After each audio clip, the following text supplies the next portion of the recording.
ഞാനുള്ളത് കൊട്ടാരക്കര പ്രതീക്ഷയിലാണ്. നമുക്ക് എല്ലാവർക്കും സൈക്കോളജിയെ പറ്റി കുറെ തെറ്റിദ്ധാരണകളുണ്ട്. അതെല്ലാം നമുക്കിന്ന് ക്ലിയർ ചെയ്യാം. എന്തായി കൗൺസിലിംഗ്? ആർക്കായി കൗൺസിലിംഗ്? Do you know? നമുക്കൊന്ന് ചോദിച്ചാലോ? മാം, ഒരു സംശയം ചോദിച്ചോട്ടെ, ഈ മാനസിക രോഗം ഉള്ളവർക്കാണോ കൗൺസിലിംഗ് വേണ്ടുന്നത്? അങ്ങനെയല്ല, നമ്മുടെ എല്ലാവരുടെയും ഡേ ടു ഡേ ലൈഫിൽ നമുക്ക് പ്രശ്നങ്ങൾ ഉണ്ടാവാറുണ്ട് അല്ലെ?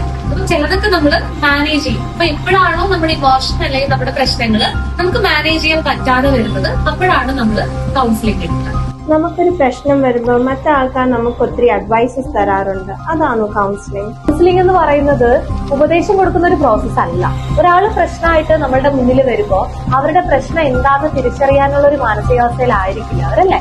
അപ്പൊ അങ്ങനെയുള്ള സാഹചര്യത്തിൽ നമുക്ക് ചെയ്യാൻ പറ്റുന്നത് അവരുടെ പ്രശ്നം എന്താന്ന് അവർക്ക് തന്നെ മനസ്സിലാക്കിച്ചു കൊടുക്കുക എന്നുള്ളതാണ് സെൽഫ് അവയർനെസ്. സോ അതിലൂടെ അവർക്ക് തന്നെ അതിന്റെ റീസൺ മനസ്സിലാവുകയും അവരിലൂടെ തന്നെ അതിന്റെ ഒരു സൊല്യൂഷൻ കണ്ടെത്താൻ സാധിക്കുകയും ചെയ്യും. അതാണ് സത്യത്തില് കൗൺസിലിംഗ് എന്ന് പറയുന്നത്. മാം, ഞാൻ ഇങ്ങനെ വെറുതെ ഇരിക്കുമ്പോ ഓരോ കാര്യങ്ങളെ പറ്റി ചിന്തിച്ച് പിന്നെ അതിന്റെ പീക്ക് ലെവലിൽ എത്തുക. ഓരോ ചെറിയൊരു കാര്യം മതി, പിന്നെ അതിനെപ്പറ്റി ചിന്തിച്ച് ഭയങ്കരമായിട്ട് ഓവർ തിങ്കിങ് ചെയ്യുക. ഈ ഓവർ തിങ്കിങ് കുറയ്ക്കാൻ എന്തെങ്കിലും വഴിയെന്ന് പറഞ്ഞു തരുമോ? മോള് പറഞ്ഞതിൽ തന്നെ ഉണ്ട് അതിന്റെ ആൻസർ.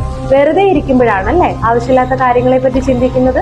അപ്പൊ നമ്മുടെ ഫ്രീ ടൈമിലാണ് നമ്മുടെ മനസ്സ് നെഗറ്റിവിറ്റിയിലേക്കും മറ്റ് ഓവർ തിങ്കിങ്ങിലേക്കും ഒക്കെ പോകുന്നത്. അപ്പൊ നമ്മൾ എന്താ ചെയ്യേണ്ടേ? നമ്മളുടെ ആ ഫ്രീ ആയിട്ടുള്ള ടൈം നമുക്ക് ഇഷ്ടമുള്ള ആക്ടിവിറ്റീസിലേക്ക് യൂട്ടിലൈസ് ചെയ്യാന്നുള്ളതാണ്. പാട്ട് ഇഷ്ടമാണെങ്കിൽ എന്ത് ചെയ്യണം? പാട്ട് കേൾക്കുക. കുക്കിംഗ് ഇഷ്ടമാണെങ്കിൽ അങ്ങനെ, വായിക്കാൻ ഇഷ്ടമാണെങ്കിൽ അങ്ങനെ. അപ്പൊ നമ്മുടെ മൈൻഡിനെ നെഗറ്റീവ് തോട്ട്സിലേക്ക് പോവാതിരിക്കാൻ വേണ്ടിയിട്ട് നമ്മുടെ മൈൻഡിനെ ഏറ്റവും യൂസ്ഫുൾ ആയിട്ടുള്ള ഏറ്റവും ഹെൽത്തി ആയിട്ടുള്ള കാര്യങ്ങളിലേക്ക് ഡൈവേർട്ട് ചെയ്ത് വിടുക എന്നുള്ളതാണ് നമുക്ക് ചെയ്യാൻ പറ്റുന്ന കാര്യം.